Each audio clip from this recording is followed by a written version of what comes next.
How do you land the best financial planner? I've had a chance to spend time with many of them, and at the end of the day, I've come up with 3 core tips that will help you understand what you should be looking for or if you have found the right financial planner. And at the end of the day, I'm gonna end this video with some information that it's gonna be a little bit scary, but I think it's something that you need to know. So hang tight at the end. That little bonus I think is going to be life-changing for your financial future. Check it out.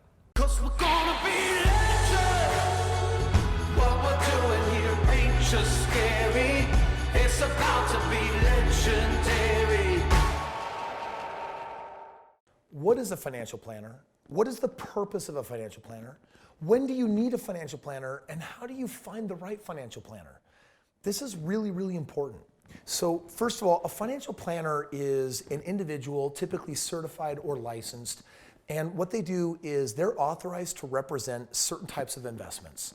Often your 401ks, your IRAs, your stock market brokerage accounts, REITs, alternative investments. Those are things that a financial planner wants to put in front of you. Their goal is to control as much of your money as possible and then diversify it, hopefully, so that you can be earning some really good ROI. But you also need to understand that a financial planner, you can only diversify and make money with them according to the investment opportunities that they're aware of. So a lot of them have different motives for why they push diversification strategies, certain types of investments, and it's not always in your best interest. I mean, truth be told. I mean, the reality is there's a higher level of financial planner that every one of you needs to be aware of called a fiduciary. Only 5%, 5 of all financial planners are actually fiduciaries.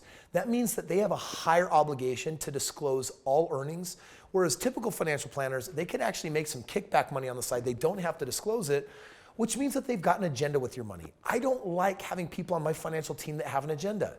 And the reality is many of these financial planners are super limited in what they actually have to offer.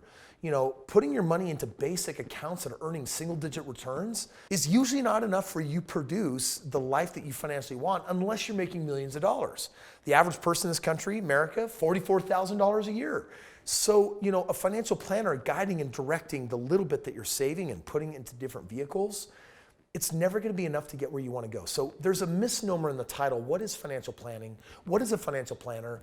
I would like to assume that the purpose of a financial planner is to help you figure out how to financially succeed.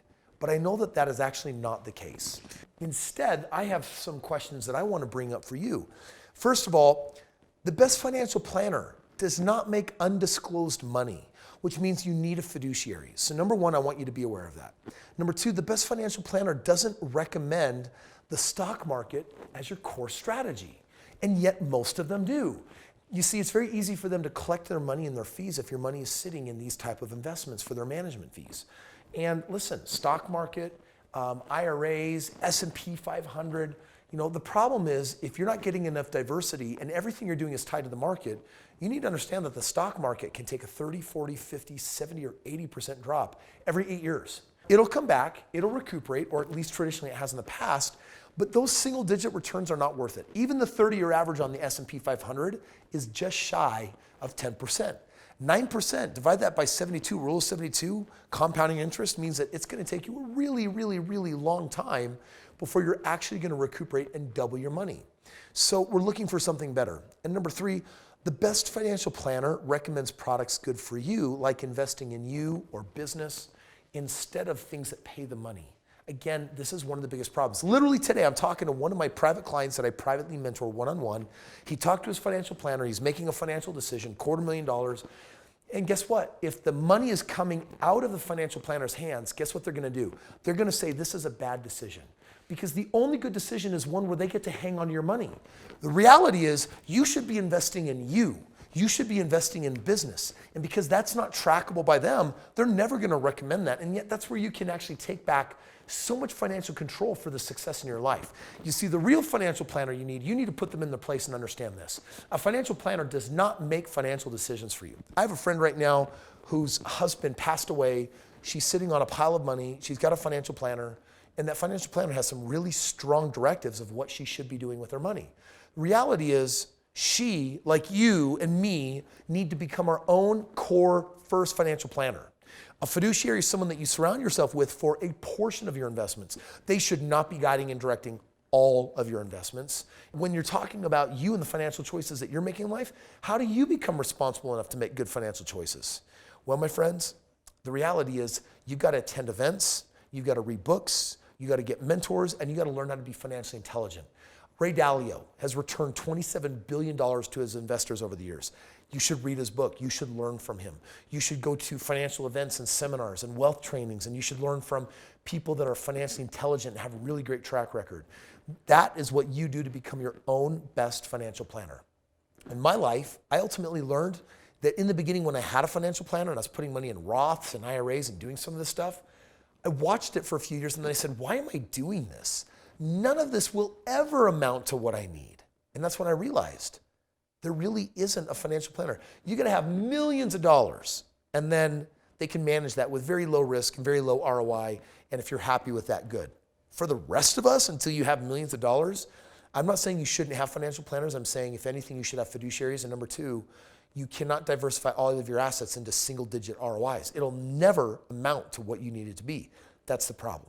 This is one of the reasons why I am such a lover of real estate investing. Having done thousands of transactions and deals, and if you're on my channel, you're watching my partners, investors, and what they're doing and how we're going out there and crushing it together.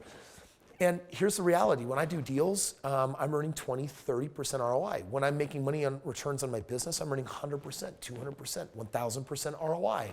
That means that you have to go outside of the financial system. You cannot just say, I'm a worker bee who's got a job and the rest of my money is managed by somebody else, if they're only offering very limited variety with single digit ROI. You, to become a financial planner, need to get in business for yourself and learn how to do that intelligently as an owner instead of an operator. You need to learn how to buy real estate that can earn you far superior ROIs. You need to learn how to command enough of your own money and have your own philosophy. Tony Robbins wrote a fantastic book, Money Mastering the Game. It's a financial book that everyone should read. It's a fantastic read. And Tony's been a really great mentor. He gives incredible financial advice. At the end of the day, what this comes down to is be your own financial boss, be your own financial planner, and everyone else is a part of the team. None of them sit at the head of the table except for you. Ultimately, you can only listen to their information and you need to make the best decisions based on what they share with you. If you're ready to command more of your financial future, get a copy of my first book I wrote for free. It's just been updated for the economy that's about to hit us right now. I'm so excited about it. This is a blueprint and a game plan for how to make millions of dollars in real estate. But even there, real estate is just a foundation. It is just the beginning of wealth creation. It's what you should do to make your first couple $1 million. And after that, there's a lot of places that you go after that. Thanks for watching. Make sure that you subscribe, like this video, and I look forward to seeing you on tomorrow's video.